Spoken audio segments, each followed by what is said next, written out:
एक बार सूरदास जी और तुलसीदास जी दोनों मिले। तो तुलसीदास जी महाराज राम जी के भक्त, सूरदास जी हमारे कन्हैया के भक्त।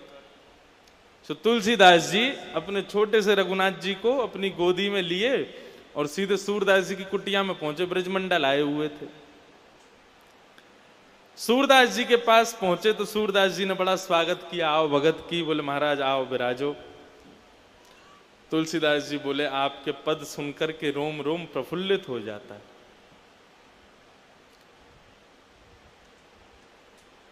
तुलसीदास जी महाराज सूरदास जी दोनों का संवाद चल रहा है। तो तुलसीदास जी ने थोड़ी सी छेड़छाड़ शुरू की, आनंद लेना शुरू किया।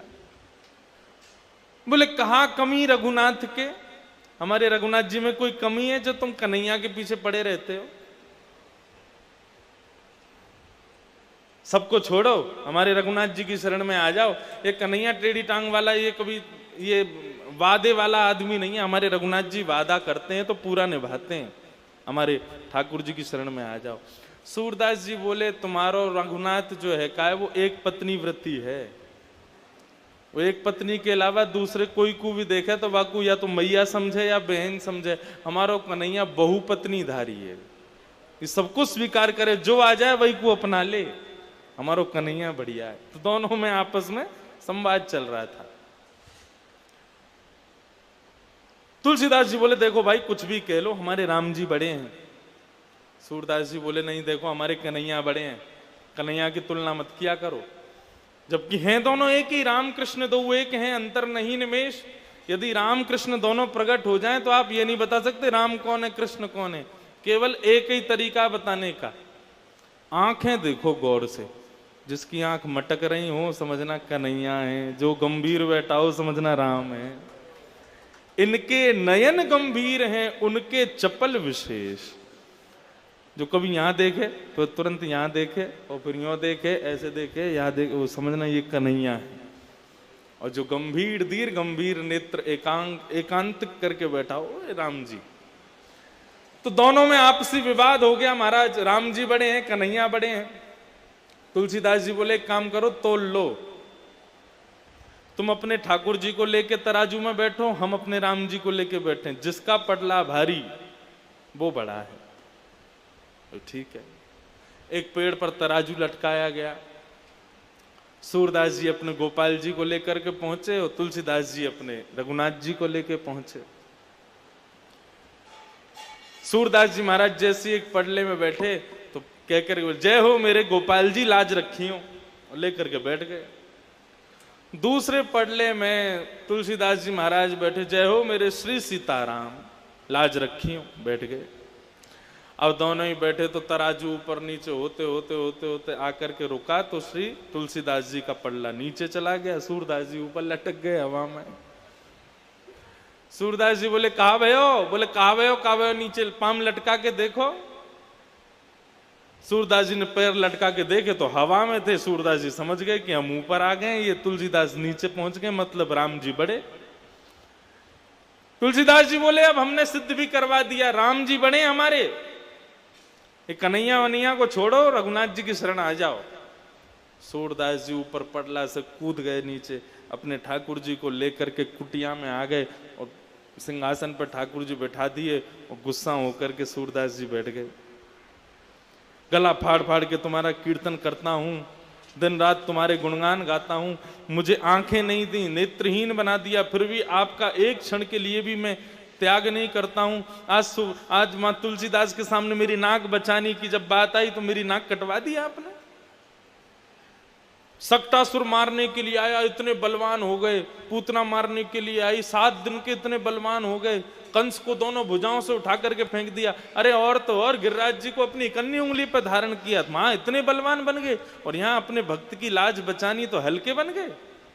नेक थोड़े से भारी है जाते, मेरो पडला नीचे आ जा तो तुलसीदास के आगे मेरी नाक थोड़ी ऊंची हो जाती। अभी अन्योन्याश्रय हो गया ना। वो कह रहा है कि अब अपने ठाकुर जी को छोड़ो, मेरे ठाकुर जी की शरण में आओ। उसके ठाकुर जी बड़े हो गए तो ठाकुर जी प्रकट हो गए। बाबा दोनों हाथों से उनके गाल पकड़े। मोसो नाराज क्यों है रहे हो? बोले हाँ तुमसे नाराज क्यों नहीं होंगे। सब अच्छा ही तो किया आपने मेरे संग, मुझे नेत्र नहीं दिए, घर परिवार सब छूट गया, सबको छोड़ छाड़ के यहाँ कुटिया में रहते हैं, दिन रात आपका भजन करते हैं, अच्छा किया क्या आपने मेरे संग, आज मेरी नाक कटवा दी। ठाकुर जी बोले मोसो नाराज मत हो आप, मेरी गलती ना है, गलती आपकी है, गलती स्वयं करो और दोष मोकू दे रहे हो। बोले हाँ गलती तो हमने कर दी जो आपके शरण में आ गए हम। बोले बाबा एक बात बताओ, एक से ज्यादा दो हूं मैं, दो से ज्यादा तीन। बोले और नहीं तो क्या गिनती गिना रहे हो मुझको यहां पे, एक दो तीन। गोपाल जी बोले बाबा आप पटला में बैठे, आपने कहा कही जय हो मेरे गोपाल जी मेरी नाक बचाइयो, कही तो एक तो मैं गोपाल जी, एक आप, दो लोग। और वो तुलसी बाबा बैठो का ने कहा कही जय हो मेरे श्री सीताराम, एक तो सीता जी, दूसरे राम जी, तीसरा वो बाबा।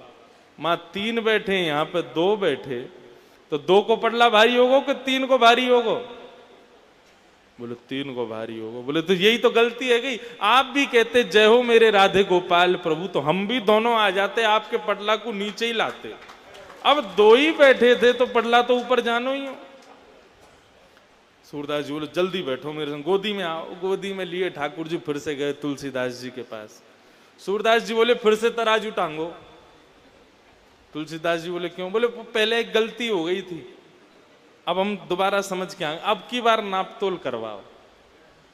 तुलसीदास जी बोले एक ही बार होगा, अब तो हम समझ गए कि तुमको किसने पढ़ा लिखा के भेजा है। सूरदास जी बोले नहीं नहीं नहीं, एक बार और तराजू लगाओ फिर से तुलना होगा। तुलसीदास जी ने सूरदास जी को हृदय से लगाया, बोले मुझे को सब पता है कौन आया था, आपको क्या बता के गया। तो इसको कहते हैं एकांतिक मति। केवल मति एक में लगाओ, अपनी मति को ज्यादा भटकाओ मत। एक सिद्धांत अपना लो, प्रेम सबसे करो लेकिन मन किसी एक को ही दो। प्रेम सबसे करो, निष्ठा सब में रखो, लेकिन जब मन देने की बात हो तो मन ना रहे 10-20। एक हथों सो गयो श्याम संग। एक ही मन है, उस मन को ठाकुर जी को दे दो, उसको 10-20 जगह बांटते मत रहो। एक ही है, उसको ठाकुर जी को दे दो, बस ऐसा भाव रखो। तो भक्ति पथिक के अनुयायी को पहला गुण उसके अंदर होना चाहिए समदृक, समदृष्टि। दूसरा गुण उसके भीतर होना चाहिए एकांतिक मति। मति मन केवल एक में लगावे। हनुमान चालीसा भी करे, शंकर जी का यजन भी करे, देवी पूजा भी करे, गुरु ग्रंथ साहिब को भी प्रणाम करे, सबको नमन करे, साईं को भी वंदन करे, सबको वंदन करे, लेकिन जब मन देने की बात आवे तो निश्चय करके बैठे किसी एक को ही देवे, किसी एक को अपना मन दिया करे। एकांतिक मति। तो पहला हो गया समदृक, दूसरी हो गई एकांतिक मति, और तीसरी बहुत जरूरी बात है, ध्यान से सुनना, उन निद्रा। भक्ति के पथिक को चाहिए, नवदा भक्ति के मार्ग पर चलने वाले को चाहिए उन निद्रा। उन निद्रा किसको कहते हैं? उद्गता निद्रा। भगवान की भक्ति के लिए, भगवान के भजन के लिए, भगवान की सेवा के लिए अपनी निद्रा में भी जो कटौती करता हो उसको कहते हैं उन निद्रा। भक्ति के पथिक को ज्यादा सोना नहीं चाहिए। भगवान गीता के 6वें अध्याय के 16 और 17वें श्लोक जाकर के पढ़ लेना। गीता के 6वें अध्याय के 16-17 श्लोक में भगवान क्या कहते हैं पता है? श्लोक मुझे याद नहीं, लेकिन वहां भगवान कहते हैं ज्यादा खाने वाला और ज्यादा सोने वाला मुझे जीवन में कभी नहीं पा सकता। 16वें श्लोक में 6वें अध्याय में भगवान कहते हैं ज्यादा भोजन करने वाला और बहुत सोने वाला, ये दो अवगुण जिसमें हैं वो व्यक्ति मेरा दर्शन नहीं कर पाएगा। और 17वें श्लोक में क्या कहते हैं? बहुत कम सोने वाला और बहुत कम खाने वाला भी मुझको नहीं पा सकता। मध्यस्थ रखे स्वयं को। बहुत जरूरी बात भगवान बता रहे हैं गीता में। बहुत खाने वाला और बहुत कम खाने वाला, बहुत सोने वाला और बहुत ज्यादा कम सोने वाला, ये दोनों ही मेरी प्राप्ति नहीं कर सकते। इसलिए मध्यस्थ रखो स्वयं को।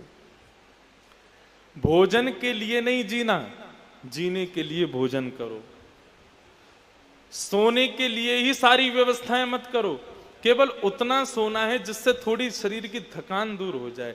उन निद्रा, अपनी नींद को थोड़ा सा कम रखो। जो पड़े ही रहते हैं, पौड़े ही रहते हैं, उठते ही नहीं है बिस्तर पे से 10-10 तक बजे तक और पड़े भय हैं, और महाराज अलग ही उनकी स्थिति हो रही है। पेट को उठा के यहाँ धरें, फिर पेट को उठा के वहां धरें, ऐसी स्थिति जिनकी है, कितना भी भजन कर लें, तिलक लगा लें, उनको ठाकुर जी कभी नहीं मिलेंगे, बता दियो। मध्यस्थ रहे उसको ठाकुर जी मिलते हैं। एक वृंदावन में एक बाबा रहते थे, उनका नाम था घड़ी वाले बाबा। है घड़ी वाले बाबा। उनको घड़ी वाले बाबा क्यों कहते थे? वो पैर में घड़ी पहनते थे, हाथ में नहीं पहनते थे, पैर में पहनते थे। क्यों? उनसे कोई पूछता बाबा पैर में घड़ी क्यों पहनते, तो वो कहते कि हाथ तो कर्म करते हैं और कर्म पर काल का प्रभाव नहीं होता। हमारे पैर गतिशील हैं, गति पर काल का प्रभाव है, इसलिए पैर में घड़ी पहनते थे। तो उनका एक नियम था, वो कभी गुदगुदे गद्दे पर नहीं बैठते थे। गद्दा खरीद के लाए, गद्दा को चाकू से काटा, अंदर से सारी रुई हुई सब निकाल देते, उसमें कंकड़ पत्थर भर देते और कंकड़ पत्थर भर के फिर उस पर बैठते थे। उनसे किसी ने पूछा बाबा ऐसे क्यों रहते हो? बोले देखो, शरीर को जब नींद आएगी ना, तो नींद ना देखे टूटी खाट। नींद आने वाला व्यक्ति वो ये नहीं देखेगा कि मुझे आसन, वो सो ही जाएगा चाहे जैसी स्थान मिले। तो बोले जब नींद आनी होगी ना, तो ये पत्थर पे भी आ जाएगी, और जब नींद पूरी हो जाएगी ना, तो नींद पूरी होते ये पत्थर चुभेंगे, ये पत्थर चुभेंगे तो नींद पूरी होती ही हम उठ जाएंगे, उठते ही फिर भजन करने लग जाएंगे। और फिर तब तक नींद नहीं आएगी जब तक भयंकर थक ना जाएंगे, और जब भयंकर थक जाएंगे तो फिर पत्थर पे भी नींद आ ही जानी है।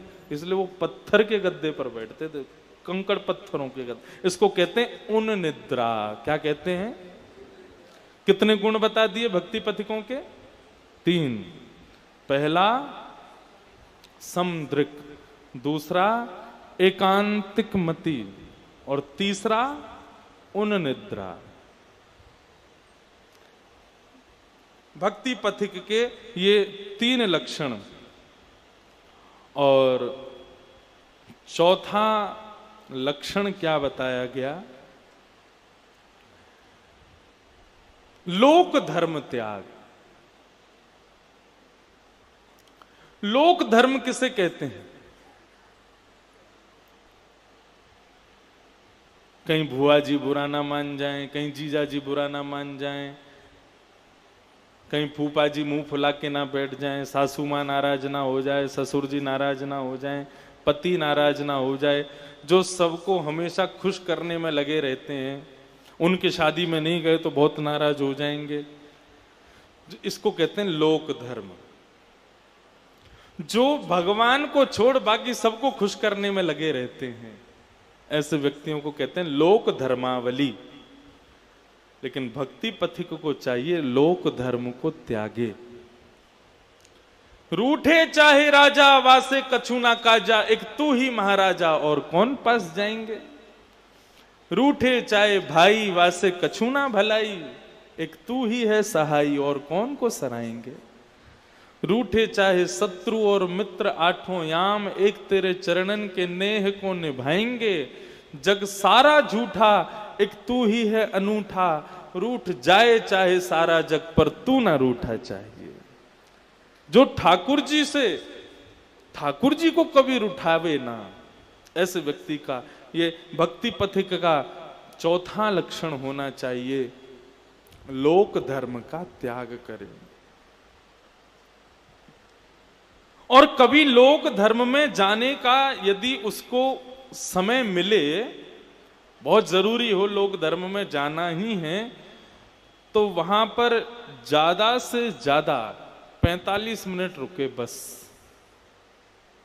इससे ज्यादा ना रुके। लोक धर्म में ज्यादा ना रहे, उसमें ज्यादा उसकी प्रविष्टि ना हो। घर में किसी की बहुत जरूरी शादी है, बुआ फूफा जी आदियों ने सबने बुलाया है, तो वहां पर जावे, लेकिन थोड़ी देर रहने के बाद वहां से तुरंत चले जाए। अब आप कहोगे महाराज जी कैसे संभव है, हम गृहस्थाश्रमी, अब आप हम पंजाब में रहते हैं और हमारी दिल्ली वाली बुआ जी ने बुलाया, वहां पर हम जावें और शादी में 45 मिनट रुक के फिर हम चले जाएं, तो सब ढूंढेंगे कहाँ गए और सबको बुरा भी लगेगा, तो क्या करें। बोले 45, हमारे धर्म में शारीरिक उपस्थिति से ज्यादा श्रेष्ठ है मानसिक उपस्थिति। बहुत ध्यान से सुनिएगा बात को। शरीर से आप कहीं उपस्थित हो और मन से उपस्थित नहीं हो तो आपकी वहां पे अटेंडेंस नहीं लगेगी, लेकिन आप शरीर से कहीं उपस्थित नहीं हो, मन से उपस्थित हो, तो वहां आपकी अटेंडेंस जरूर लग जाती है। अब लोग, आप सब लोग यहाँ साईं के आंगन में बैठे हो, शरीर से तो बैठे हो, लेकिन मन से अभी कहीं घूम रहे हो, मन से आपका अभी भी मन कहीं ना कहीं चलायमान है, तो आप यहाँ पर आंगन में हो नहीं, आपका जहां मन है आप वहीं हो। लेकिन आप भले ही शरीर से कहीं भी हो, मन आपका साईं के आंगन में है, तो आपकी उपस्थिति मौजूद है। तो कहने का बात तो सुनो पहले पूरी, फिर ताली बजाना। किसी की शादी में जाओ तो 45 मिनट की मन की उपस्थिति दर्ज कराना, बस 45 मिनट होते ही शरीर से भली शादी में रहना, अपने 46वें मिनट पर वृंदावन आ जाना और वृंदावन में आकर के विद्यमान हो जाना। साईं के आंगन में घूमना, मेरे सामने साईं घूम रहे हैं, सामने श्री रघुनाथ जी विराज रहे हैं, बिहारी जी के आंगन है, ऐसी भावना रखो। इसे कहते हैं लोक धर्म का त्याग। भक्ति के अनुयायी को, भक्ति के पथिक को 45 मिनट से ज्यादा लोक धर्म में प्रत्येक दिन, कल रात में निकाला मैंने निष्कर्ष, हर दिन आपको केवल 45 मिनट ही देना चाहिए लोक धर्म को। चलो और छूट दे दें 1 घंटा, और 1 घंटा को कैसे डिवाइड करो, दिन में 6 बार, 10 मिनट सुबह, 10 मिनट दोपहर में, 10 मिनट थोड़ा और मध्य में, 10 मिनट और, ऐसे 10-10 मिनट दो बस संसार को, बाकी का पूरा समय ठाकुर जी को दे दो। हमारे एक प्रेमी हैं मधुसूदन अग्रवाल जी, पिछले वर्ष यहाँ थे उत्सव में, बड़े अच्छे प्रेमी हैं, मुंबई के निवासी। कथा सुन सुन करके महाराज उन्होंने इतना बढ़िया नियम बनाया अपना। साईं 24 घंटे का उनके फोन में अलार्म लगा हुआ है, मतलब हर घंटे में अलार्म बजता है। और अलार्म क्या बजता है, राम राम राम राम राम राम राम राम राम राम। उन्होंने एक समय फिक्स किया है, 11:10 पर अलार्म बज जाएगा, राम राम। वो किसी भी काम में हो उस समय सब छोड़ देते हैं और बैठ करके राम राम राम राम हरि स्मृति करते हैं। मुझे बताया, बोले महाराज जी उसका प्रभाव रहता है फिर 1 घंटे तक राम जाप का, और 1 घंटा जैसे ही पूरा होने वाला होता है इतने में फिर से अलार्म बज जाता है, 12:10 पर फिर अलार्म, राम राम राम राम, बोले फिर सब काम छोड़ के फिर हरि स्मृति करता हूँ। अब तो ऐसी स्थिति हो गई है, बोले रात में सोता भी हूं ना, सोने में भी अलार्म बजता है, तो मेरा रात में भी कीर्तन होता है, राम राम राम। ये हमारे जीवन की सार्थकता है। हर सेकंड, हर क्षण, हर स्थिति में हरि स्मृति करो, हरि भजन करो। तो चौथा लक्षण क्या है भक्ति पथिक का, लोक धर्म का त्याग करे।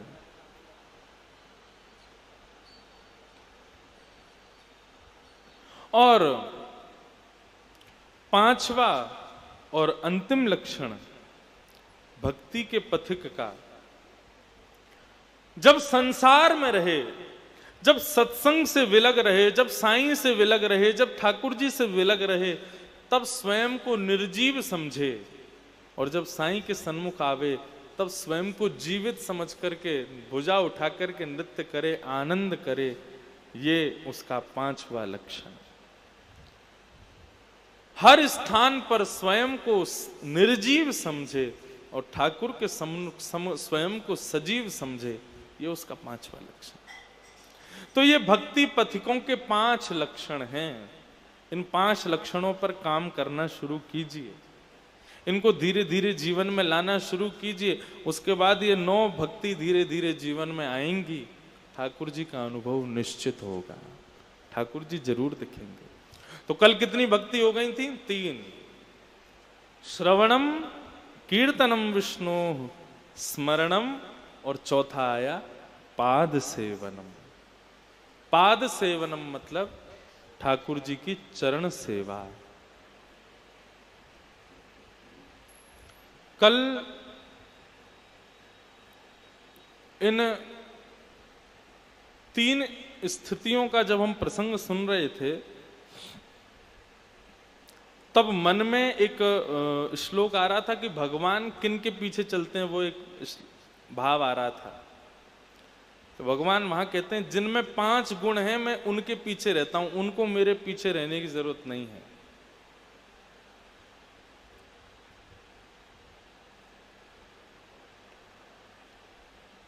उनमें पहला लक्षण क्या है? मुनि। मुनि प्रसन्नम गंभीरम। उनमें पहले 3 लक्षण, पहला लक्षण है मुनि। मुनि शब्द के 2 अर्थ होते हैं। पहला अर्थ है मननम मुनि और दूसरा अर्थ है मौनम मुनि। भगवान कहते हैं मैं जिनके पीछे पीछे चलता हूं उनका पहला लक्षण है मुनि, मतलब वो मनन करते रहते हैं, निरंतर मेरा स्मरण करते रहते हैं। मनन का एक अर्थ होता है कि वो निरंतर मेरे सदग्रंथों का पाठ करते रहते हैं, उनमें पढ़ते रहते हैं, मेरे बारे में स्मरण उनका लगा ही रहता है। और दूसरा बताया मौनम मुनि, जो मौन रहता है, जो कम बोलता है, मैं सदा उसके पीछे पीछे चलता हूं। दूसरा भगवान ने बताया प्रसन्नम, जो सदा सर्वदा प्रसन्न रहता है, कभी दुखी नहीं होता, कभी निराश नहीं होता, कभी हताश नहीं होता। कई लोग ऐसे होते हैं उनकी शक्ल देख करके उनसे पूछो भैया रो क्यों रहे, बोले रो नहीं रहा, मेरा चेहरा ही ऐसा है। इतने दुखी रहते हैं कि महाराज चेहरा ही ऐसा हो जाता है रोने जैसा। ऐसा नहीं, सदा प्रसन्न रहो, सदा आनंद रहो। आपके साईं के यहाँ कितना अच्छा बात है, कोई महाराज भी आ जाए तो वो उसको भी सब क्या कहते हैं, महाराज सदा प्रसन्न रहो, सदा खुश रहो। यहाँ सब आशीर्वाद ही देते हैं। और किस चीज का आशीर्वाद? कोई और आशीर्वाद नहीं, बस प्रसन्न रहो। जीवन में हमको चाहिए क्या? केवल प्रसन्नता ही चाहिए। उस प्रसन्नता के लिए ही हम भाग दौड़ कर रहे हैं, उस प्रसन्नता के लिए ही करोड़ों रुपए कमा रहे हैं, उस प्रसन्नता के लिए दिन रात मेहनत कर रहे हैं। और यहां वही मिलता है, प्रसन्न रहो, चाहे जैसे रहो, खुश रहो। भगवान कहते हैं जो प्रसन्न रहता है, हंसता रहता है, जिसके मुखमंडल पर शुष्कता नहीं है, उसके पीछे पीछे मैं घूमता हूं। सदा प्रसन्न रहो। तो मुनि, दूसरा प्रसन्नम, तीसरा गंभीरम, गंभीर रहता। ज्यादा वाचाल व्यक्ति भगवान को प्रिय नहीं है, ज्यादा चंचल व्यक्ति भगवान को प्रिय नहीं है। भगवान को गंभीरत्व प्रिय है। गंभीरत्व का मतलब क्या है? प्रसन्न रहो, आनंद में रहो, लेकिन गंभीर रहो, चंचल मत रहो। चंचलता कैसी होती है? अभी ये खा लिया, फिर थोड़ी देर बाद ये कर लेते हैं, थोड़ी देर बाद ये कर लेते हैं। अपने आप को प्रसन्न रखने के लिए बहुत सामग्रियों का प्रयोग जो करता हो, भगवान उसके पास नहीं रहते। जो स्वयं से प्रसन्न रहता हो, जिसको किसी की जरूरत नहीं है खुद को खुश करने के लिए। जैसे आजकल हमको स्वयं को खुश रखने के लिए इसकी बहुत जरूरत है। यदि ये ना हो तो हम खुश नहीं रह सकते, हम प्रसन्न नहीं रह सकते। इसलिए भगवान हमारे से दूर रहते हैं। क्यों? क्योंकि तुमको एक साधन की जरूरत है स्वयं को प्रसन्न रखने के लिए। स्वयं से प्रसन्न रहो। छोटा बालक जिसको फोन चलाना नहीं आता, आजकल के 2-2.5 साल तक के बालक, 2 साल तो बहुत बता रहा हूं मैं, 1.5 साल में बच्चे सीख रहे हैं आजकल फोन चलाना, 1.5-2 साल में। क्योंकि माताएं क्या करती हैं, बच्चा खाता नहीं है तो उसके सामने फोन चला देती हैं और रख देती हैं, और बच्चा उसको देखता रहता है, फिर खाता रहता है। अब इतना आदी हो जाता है उसके बिना। पहले के बच्चे बिना माँ के भोजन नहीं करते थे, आजकल के बच्चे बिना फोन के भोजन नहीं करते। फोन नहीं हो तो प्रसाद पाएंगे ही नहीं। फोन लाओ पहले, कहाँ है, उसमें कुछ चला दो, देखते रहेंगे फिर खाते रहेंगे। पहले हम लोग जब हम छोटे थे, जब तक माँ ना हो तब तक नहीं खाते, मैया चाहिए देखने को। आजकल के लोगों को फोन चाहिए देखने को, और बुढ़ापे में फोन की सेवा करेंगे, मैया की नहीं करेंगे। और मैया ने बचपन में की नहीं सेवा। लेकिन वो छोटा बालक जो होता है, बहुत छोटा, जिसको फोन भी नहीं आता है, वो स्वयं में प्रसन्न रहता है, खुद से खेलता रहेगा। कई बार छोटे छोटे बच्चे रात में माता पिता सो जाते हैं, 2-3 बजे बालक उठ जाता है, उनको डिस्टर्ब नहीं करता, और रात में मैया उठ करके देखे 3 बजे, तो आंखें उसकी खुली हुई है, अपने हाथ से ही खेल रहा है, अपने आप में ही प्रसन्न है। ऐसे ही हमको होना चाहिए, स्वयं से खुश रहो। बंगला में कहते हैं, जोरी तोरो दक्ष सुने क्यों माया से तोवे एकला चलो रे। रविंद्रनाथ टैगोर कहते हैं, तोवे एकला चलो रे, अकेले चलो, खुद से खुश रहो। तुमको खुश करने के लिए जो संसार चाहिए ना, संसार से खुश मत रहो, स्वयं से प्रसन्न रहो, स्वयं में खुश रहो। स्वयं से खुश रहो।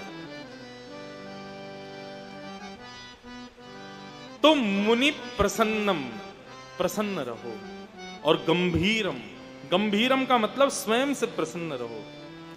और चौथा लक्षण बताया, भगवान जिनके पीछे चलते हैं उनमें निर्वैरम, वो किसी से बैर नहीं करते, किसी से दुश्मनी नहीं रखते। मुनि प्रसन्नम गंभीरम निर्वैरम समदर्शनम, सब में समत्व रखे, समदर्शी रहे। ऐसे व्यक्ति के पीछे भगवान कहते हैं, अनुब्रजाम में हम नित्यम, मैं उसके पीछे पीछे चलता हूं। क्यों चलता हूं? बोले पूये ये रण्य रेणु भी, मैं उसके पीछे क्यों चलता हूं? बोले इसलिए चलता हूं भैया, ये आगे वाला जो व्यक्ति जो मौन है, जो प्रसन्न है, जो गंभीर है, जो निर्वैर है, जो समदर्शी है, इस व्यक्ति के पीछे मैं इसलिए चलता हूं ताकि इसकी चरण रेणु उड़ करके मेरे माथे से लग जाए, मैं भी धन्य हो जाऊं।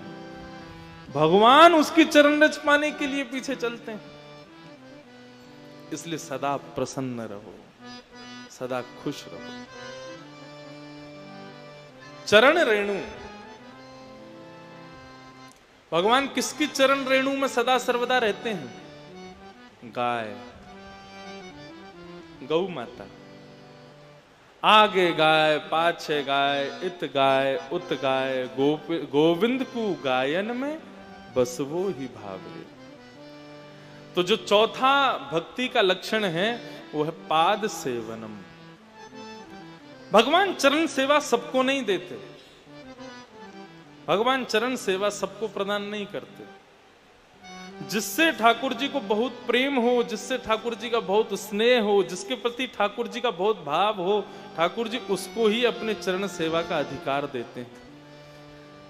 मैंने जो अभी लक्षण बताए हैं आपको, इन लक्षणों का यदि कोई स्वीकारीकरण करे, इन लक्षणों को यदि कोई जीवन में उतारे, तो ठाकुर जी अपनी अंग सेवा, चरण सेवा उसको निश्चित प्रदान करते हैं। और नहीं तो एक बात बोलूं, ठाकुर जी की चरण सेवा यदि पानी है तो वृंदावन में एक उपाय है, और वो उपाय क्या है? श्री किशोरी जी के चरण सेवा करना शुरू कर दो, श्री किशोरी जी के चरण स्मरण करना शुरू कर दो, श्री किशोरी जी का स्मरण करना शुरू कर दो, ठाकुर जी अपनी चरण सेवा अपने आप तुमको दे देंगे।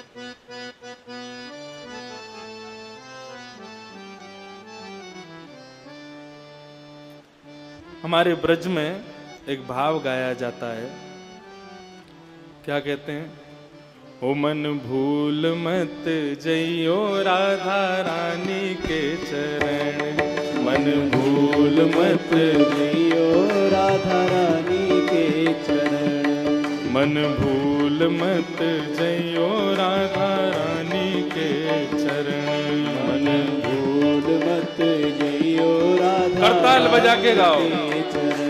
मन भूल मत जइयो राधा रानी के चरण, मन भूल मत जइयो राधा रानी के चरण, ओ राधा चरण, श्यामा प्यारी के चरण, राधा रानी के चरण, श्यामा प्यारी के चरण, राधा रानी के चरण, श्यामा प्यारी के चरण, राधा रानी के चरण, श्यामा प्यारी के चरण। मन भूल मत जइयो राधा रानी के चरण, मन भूल मत जइयो राधा रानी के चरण, मन भूल मत जइयो राधा रानी के चरण, भूल मत जइयो राधा रानी के चरण। बांके ठाकुर की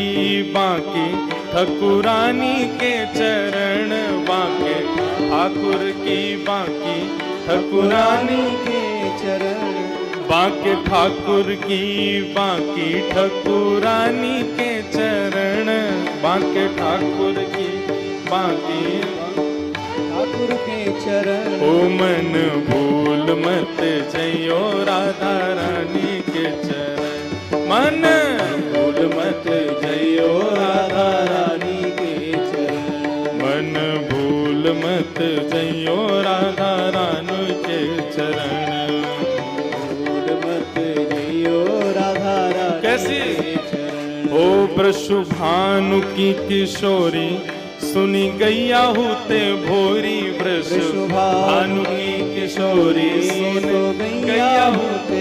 कैसी है राधा रानी? गाय जैसी बोरी वारी होती है ना, गाय से भी ज्यादा बोरी है हमारी वृषभानु जी। ये मार्ग किसका बताया जा रहा है? ठाकुर जी के चरण चाहिए तो किशोरी जी को पकड़ो। कैसे पकड़ो वो बताऊंगा, पहले ये भाव गाओ। हो वृषभानु की किशोरी सुनी गैया होते गोरी, वृषभानु की किशोरी सुन गैया होते भोरी, प्रीत जान के उठोरी तो ही राखेगी शरण, प्रीत जान के उठोरी तो ही राखेगी शरण। यदि किशोरी जी को आप में एक गुण भी दिख गया ना, एक सद्गुण भी दिख गया, किशोरी जी तुरंत अपने चरणों में रुक लेंगे। ओ प्रीत जान के उठोरी तो है राखेगी शरण, प्रीत जान के उठोरी तो है राखेगी। इसलिए भैया मन भूल मत जइयो राधा रानी के चरण,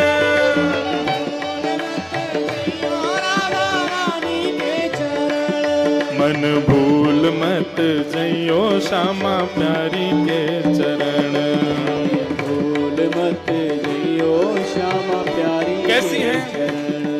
जाकू श्याम उरहेर राधे राधे राधे टेर, जाकू श्याम उरहेर राधे राधे राधे टेर, जाकू श्याम उरहेर राधे राधे राधे टेर, जाकू श्याम उरहेर राधे राधे राधे टेर। बांसुरी में बेर बेर करे नाम से रमण, बांसुरी में बेर बेर करे राम में। जब देखी वृषभानु जा, ठाकुर जी बड़ी उमड़ घुमड़ के बंसी बजा रहे थे, सब गोपियां निहाल हो रही थीं, गोपियां मूर्छित होकर के गिरती जा रही थी ठाकुर जी की वंशी की नाद पर।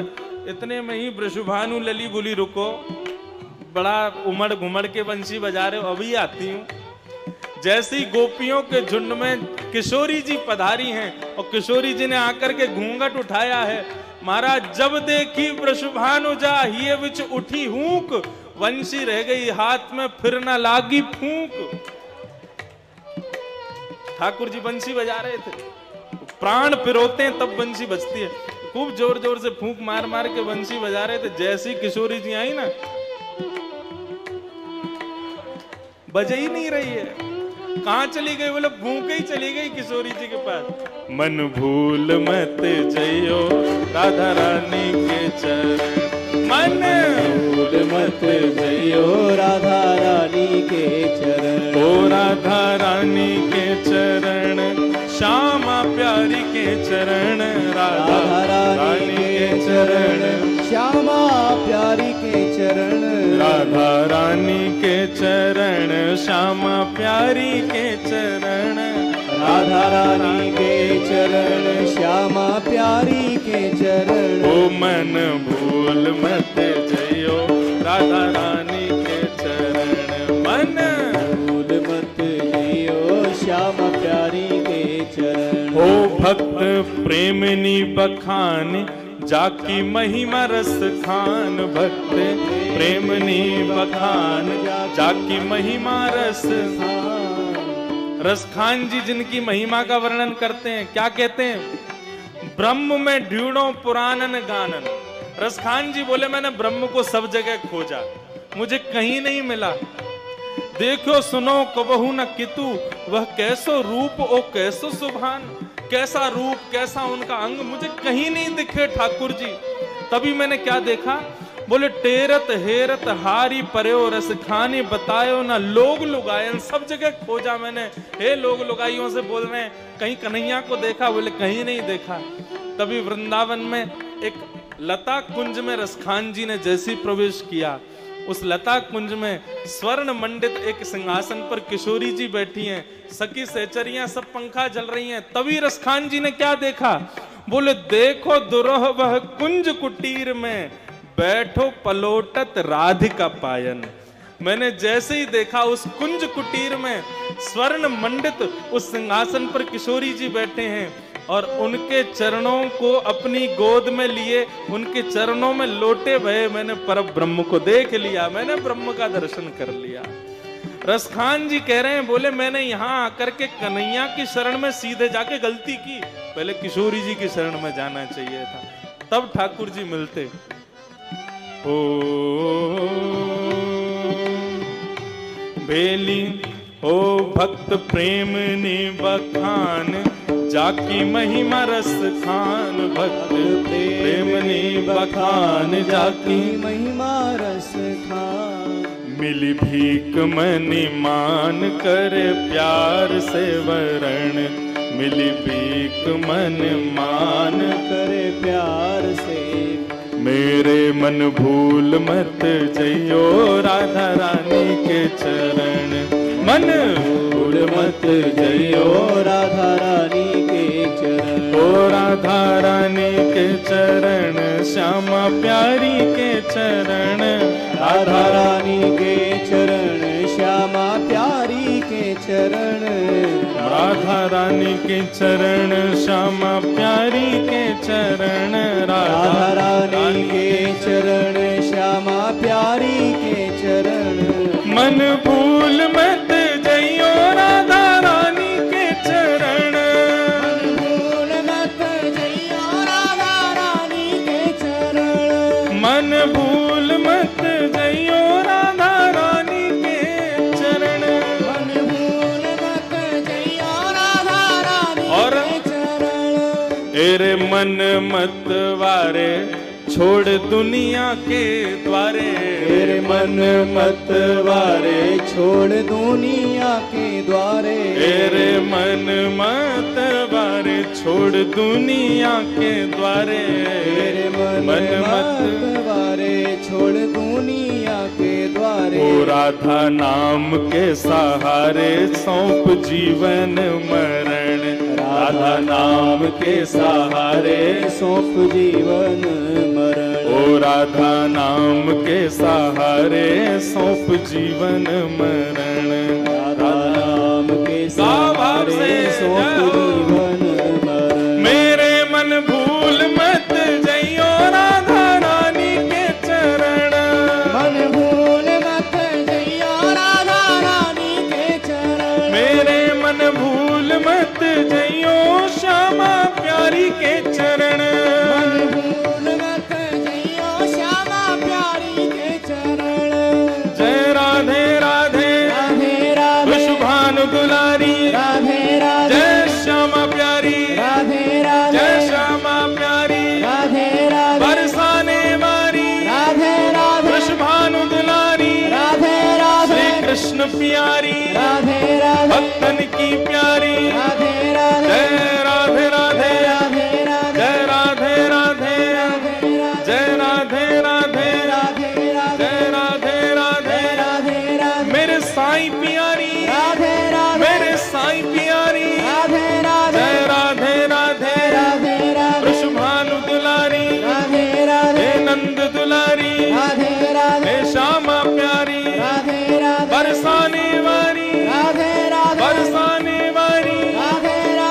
सबकी प्यारी, राधे राधे, हम सबकी प्यारी। राधे राधे, जय राधे राधे, राधे राधे, जय राधे राधे, राधे राधे, जय राधे राधे, राधे राधे, जय राधे राधे। राधे राधे, मन भूल मत जइयो राधा रानी के चरण, भूल मत जइयो राधा रानी के चरण, मेरे मन भूल मत जइयो श्यामा प्यारी के चरण, भूल मत जइयो श्यामा प्यारी के चरण, मेरे मन भूल मत जइयो राधा रानी के चरण, भूल मत जइयो श्यामा प्यारी के चरण, मेरे मन भूल मत जइयो श्यामा प्यारी के चरण। भूल मत जइयो श्यामा प्यारी। जय जय श्री राम, बोल मिठले बाबल साईं अम्मा की सदा ही जय। तो भैया ये चौथी भक्ति है क्या? पाद सेवनम। यदि ठाकुर जी की चरण सेवा चाहिए तो किशोरी जी की शरण ग्रहण कर लो। अच्छा, ये बात केवल मैं कह रहा हूं, ऐसा ही नहीं है। ठाकुर जी की चरण सेवा यदि चाहिए तो उसके लिए किशोरी जी की शरण ग्रहण करो। ये बात श्रीमद् भागवत में हमारी ब्रज की अधिष्ठात्री श्री यमुना महारानी ने इस बात को वर्णन किया है। कब वर्णन किया? बहुत ध्यान से सुनिएगा, बहुत सावधानी से सुनिए। यमुना महारानी भगवान जब अपनी लीला पूरी करके चले गए तो वज्रनाभ भगवान के नाती पर पौत्र 16,100 राजकुमारियां जो भगवान कृष्ण की थीं, अष्टपटरानी तो भगवान के साथ चली गई, लेकिन 16,100 राजकुमारियां धराधाम पर रह गईं। उनको लेकर के वज्रनाभ वृंदावन आ गए और वृंदावन में निवास करने लगे। तो भगवान की जो 16,100 राजकुमारियां थीं वो बड़ी दुखी रहती थीं, बड़े कष्ट में रहती थीं, कृष्ण वियोग में रहती थीं। तो कृष्ण वियोगी समस्त पटरानियां भगवान की 16,100 रानियां एक दिन रोते रोते यमुना जी के किनारे गईं। हमारे वृंदावन का जल इसलिए भी खारा है क्योंकि कृष्ण विरह में संपूर्ण ब्रज गोपियां, कृष्ण विरह में कृष्ण पटरानियों ने जो अपने अश्रु भाए वही इस भूमि में वृंदावन के अंदर विद्यमान है। तो कृष्ण पटरानियां रुदन करती हुई यमुना जी के किनारे गई। यमुना भगवान की चौथी पटरानी है। तो कृष्ण पटरानियों ने जाकर के कहा, यमुना तुमको कष्ट क्यों नहीं हो रहा है? कृष्ण विरह में हम रो रो करके हमारी स्थिति कैसी हो गई देखो, लेकिन तुम प्रसन्नता से हो, तुमको कोई कष्ट नहीं है, तुमको किसी भी प्रकार का कोई शोक नहीं है, क्यों? तुमको कृष्ण की याद नहीं आती क्या? यमुना महारानी ने सूत्र बताया, प्रकट हो गए और 16,100 राजकुमारियों से कहा कि मुझे बिल्कुल दुख नहीं होता। बोले क्यों? तुम कैसी पत्नी हो? अपने पति के वियोग का कष्ट तुमको क्यों नहीं होता? तुमने ऐसा क्या किया जिससे तुमको वियोग नहीं होता? हमें भी बताओ। तब यमुना महारानी प्रति उत्तर दे रही हैं, क्या कह रही हैं? आत्मा रामस्य कृष्णस्य ध्रुवमात्मास्ति राधिका तस्या दास प्रभावेण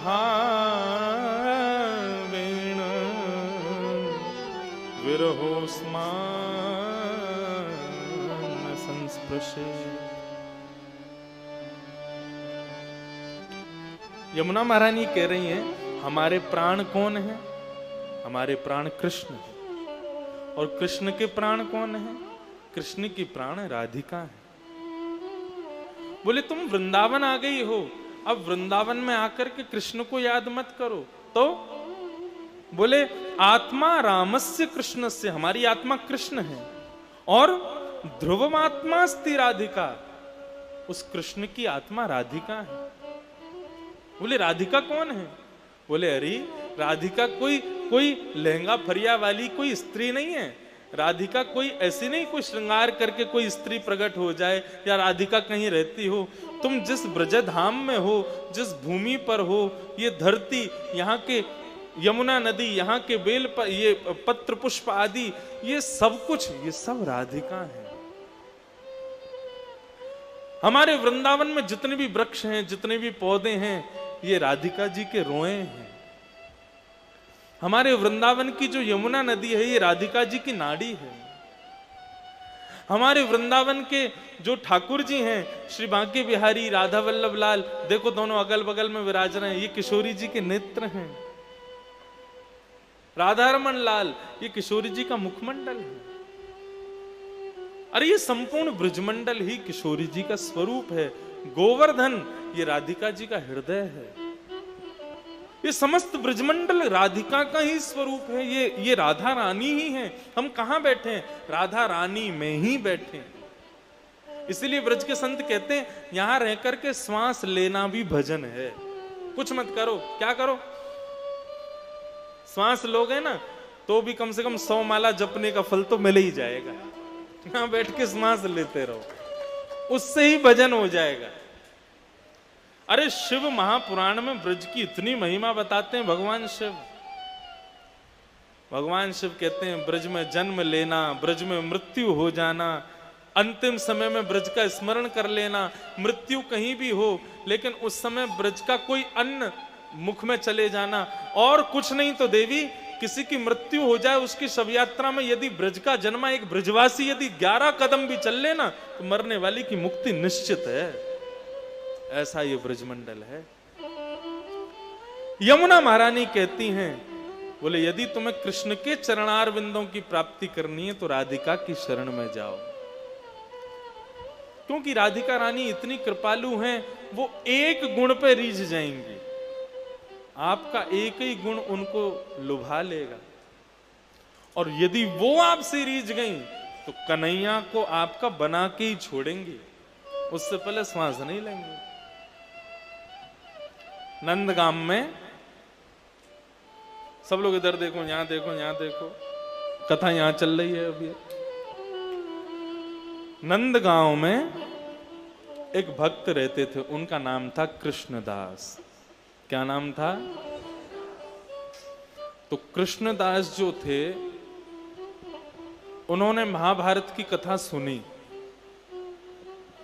महाभारत में एक जगह भीष्म पितामह कहते हैं, यदि कोई व्यक्ति एक सद नियम का पालन, बहुत ध्यान से सुनना, यदि कोई व्यक्ति एक सद नियम का पालन 12 वर्ष तक अनवरत एक दिन भी बिना नागा किए यदि कर ले, जैसे कि आपने एक सद नियम धारण किया, क्या?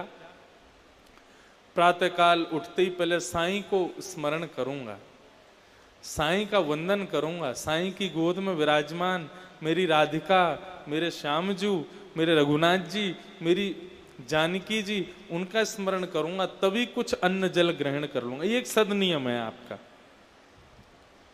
इस सद नियम का यदि पालन 12 वर्ष तक अनवरत बिना एक दिन भी नागा किए यदि आपने कर लिया, तो 12 वर्ष के बाद 13वें वर्ष का जब पहला दिन शुरू होगा, उसमें अनुभूति ये होगी कि आप नेत्र बंद करके जिनका दर्शन करते थे, अब नेत्र खोल के भी उनका दर्शन कर पाओगे। वो सिद्धि प्राप्त हो जाएगी। आप ठाकुर जी का दर्शन कर सकते हो जहां चाहो, जैसे ये एक सिद्धि बता रहा हूं मैं आपको।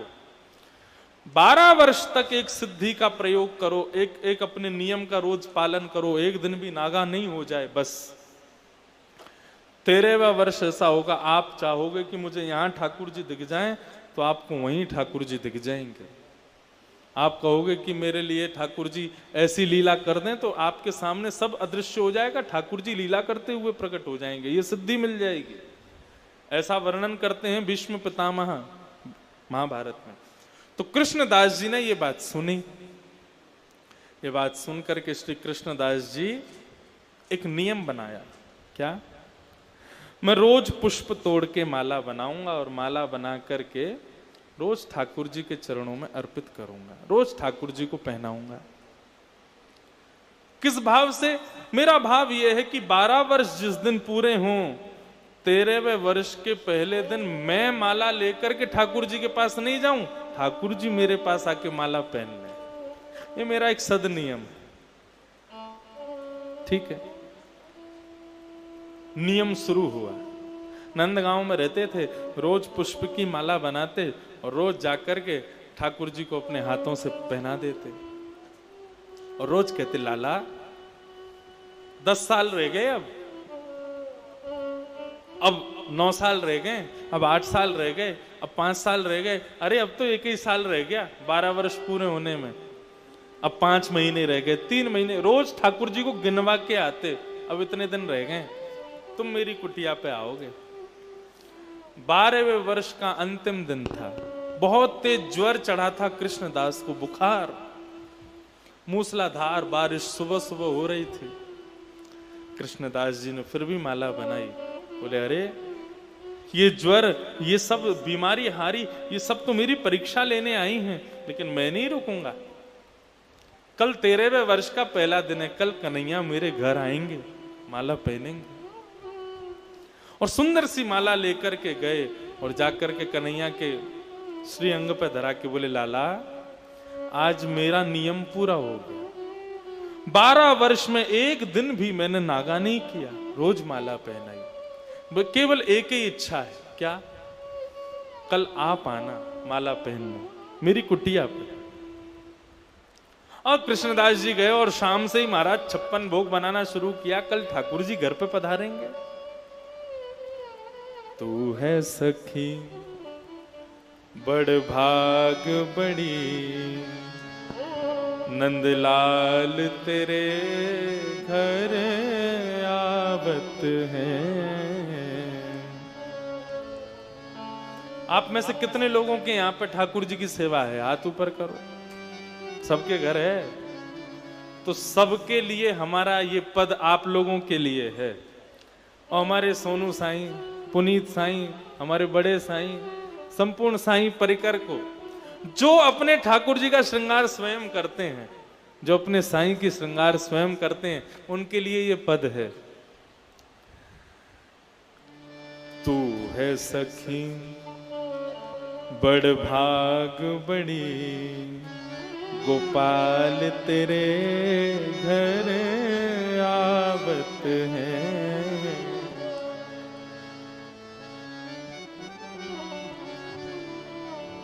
तू अपनो श्रृंगार करत है, तू अपनो श्रृंगार करत है, तू अपनो श्रृंगार करत है, तू अपनो श्रृंगार करत है। ये दर्पण हाथ दिखावत है रे, दर्पण हाथ दिखावत है। तू है सखी बड़ भाग बड़ी, गोपाल तेरे घर आवत है।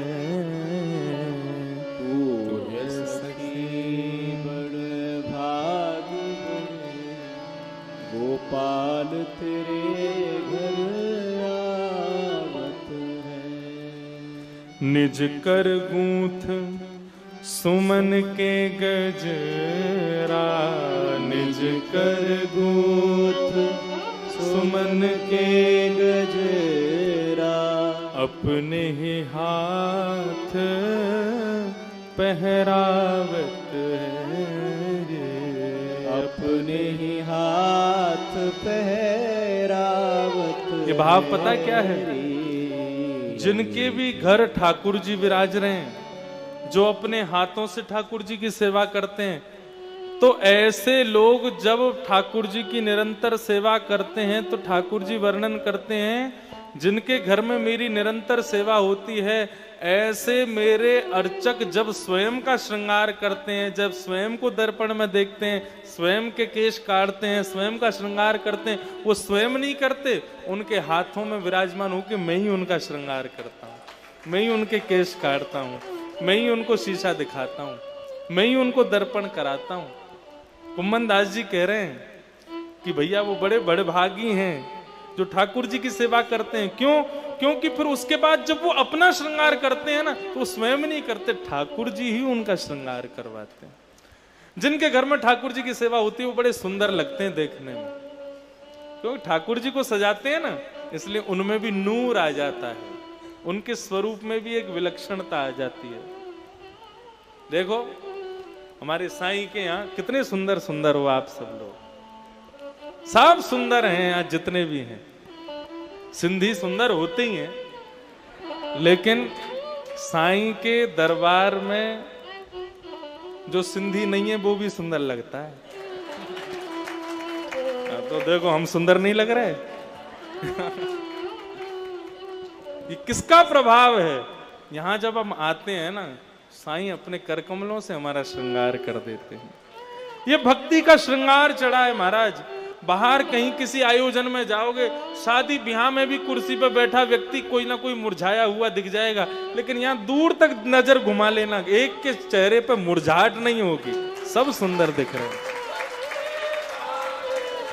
सब प्रसन्न हैं, सब आनंदित हैं, सबका श्रृंगार हुआ है महाराज, सब सुंदर लग रहे हैं।